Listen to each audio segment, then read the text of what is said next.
বিসমিল্লাহির রহমানির রহিম। সুপ্রিয় শিক্ষার্থীবৃন্দ, আমার আজকের ক্লাসে তোমাদেরকে স্বাগতম।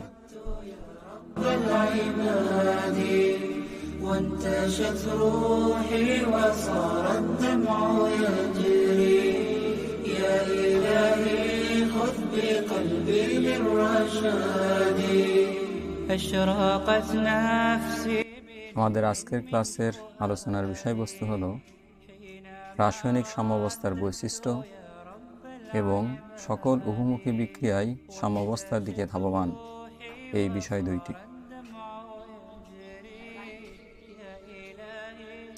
প্রথমেই রাসায়নিক সাম্যাবস্থার বৈশিষ্ট্য।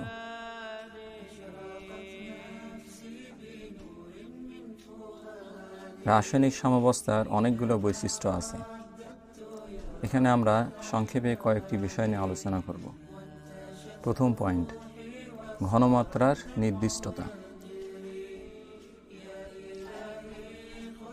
একটি রাসায়নিক বিক্রিয়া যখন আবদ্ধ অবস্থায় সংঘটিত হয় তখন সাম্যাবস্থা অর্জিত হলে বিক্রিয়া মিশ্রণে যে উপাদানগুলো উপস্থিত থাকে অর্থাৎ বিক্রিয়ক এবং উৎপাদ, তাদের ঘনমাত্রা নির্দিষ্ট থাকবে অর্থাৎ ধ্রুব থাকবে। অর্থাৎ একটি রাসায়নিক বিক্রিয়ার শুরুতে বিক্রিয়া এবং উৎপাদের যে ঘনমাত্রা, রাসায়নিক সাম্যাবস্থা অর্জিত হওয়ার পরও তাদের ঘনমাত্রাটা অপরিবর্তিত অবস্থায় থাকবে, কোনো পরিবর্তন হবে না। দ্বিতীয় বৈশিষ্ট্য, বিক্রিয়ার গতিবেগ। রাসায়নিক সাম্যাবস্থায় সম্মুখবর্তী বিক্রিয়ার গতিবেগ এবং পশ্চাৎমুখী বিক্রিয়ার গতিবেগ সর্বদা সমান থাকে।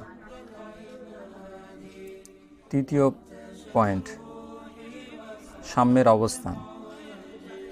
একটি উভমুখী বিক্রিয়া যেদিক থেকেই শুরু হোক না কেন সর্বদা একই অবস্থায় এসে রাসায়নিক সাম্যাবস্থা অর্জিত হবে। অর্থাৎ কোনো একটি উভমুখী বিক্রিয়া সেটা বাম থেকে ডান দিকে শুরু হোক অথবা ডান থেকে বাম দিকে শুরু হোক, যেদিক থেকে শুরু হোক না কেন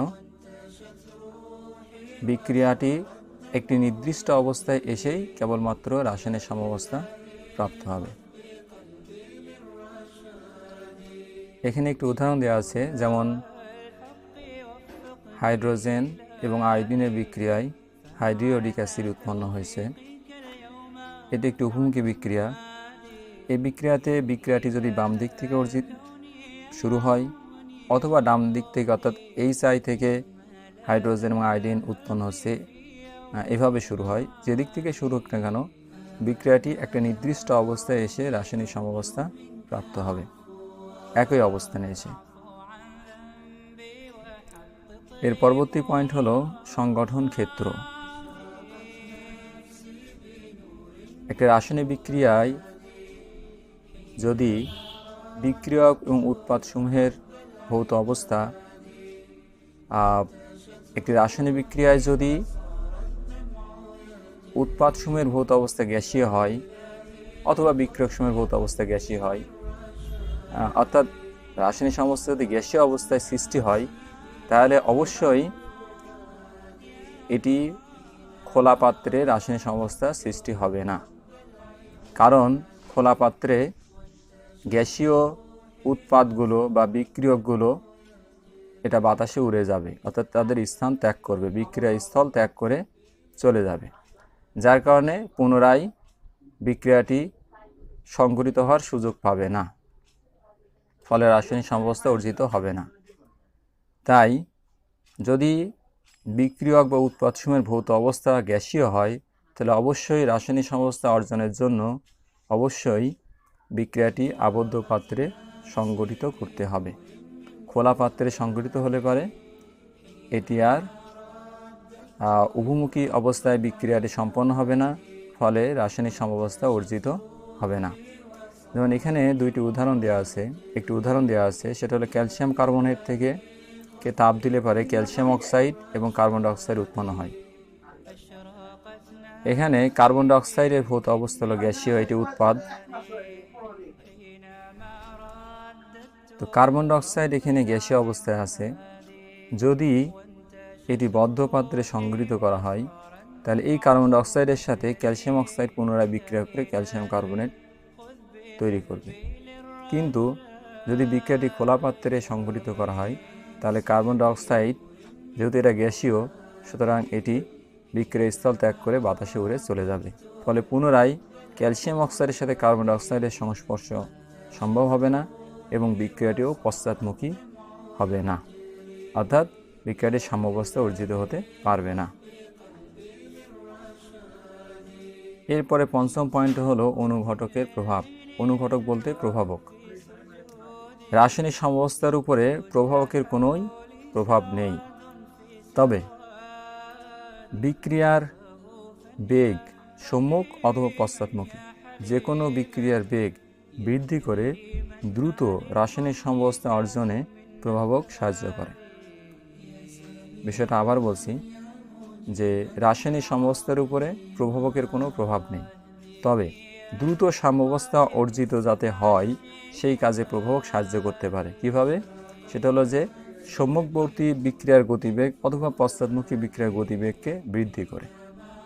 যদি বিক্রিয়ার গতিবেগ বৃদ্ধি পায় তাহলে দ্রুত সাম্যাবস্থা অর্জিত হবে।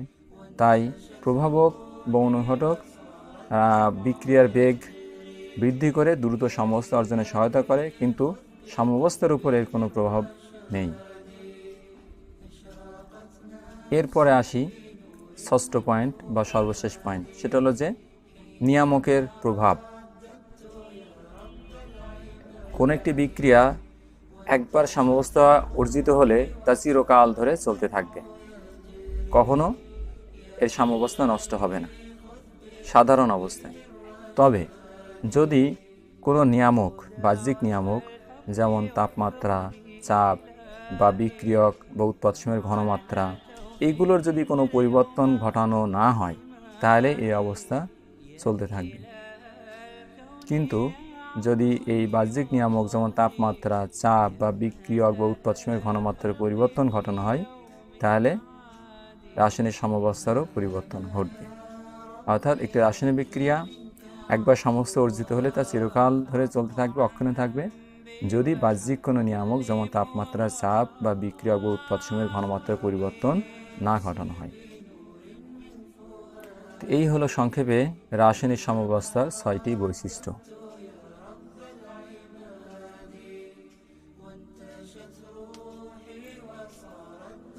এখন আমরা পরবর্তী বিষয় নিয়ে আলোচনা করব, আর সেটি হলো সকল উভমুখী বিক্রিয়ায় সাম্যাবস্থার দিকে ধাবমান।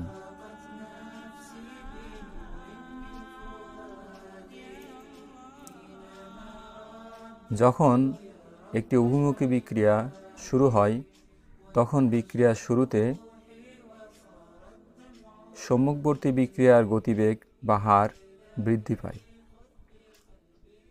বা বৃদ্ধি পেতে থাকে, কিন্তু সময়ের সাথে সাথে অর্থাৎ যত সময় অতিক্রান্ত হয় তত বিক্রিয়ার সম্মুখবর্তী অবস্থার গতিবেগ ক্রমশ হ্রাস পেতে থাকে এবং উৎপন্ন যে দ্রব্য অর্থাৎ প্রোডাক্ট, উৎপাদ, এর ঘনমাত্রা বৃদ্ধি পায়।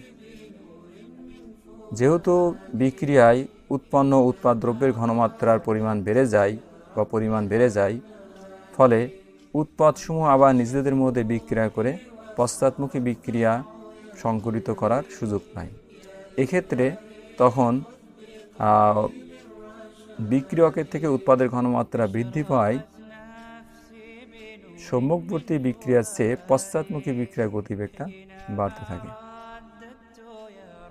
অর্থাৎ সময়ের সাথে সাথে সম্মুখবর্তী বিক্রিয়া কমতে থাকে এবং পশ্চাৎমুখী বিক্রিয়ার গতিবেগ বাড়তে থাকে এবং একটা পর্যায়ে গিয়ে উভয় অবস্থায় অর্থাৎ সম্মুখবর্তী বিক্রিয়ার গতিবেগ এবং পশ্চাৎমুখী বিক্রিয়ার গতিবেগ সমান হয়ে যায়, তখনই রাসায়নিক সাম্যাবস্থা অর্জিত হয়।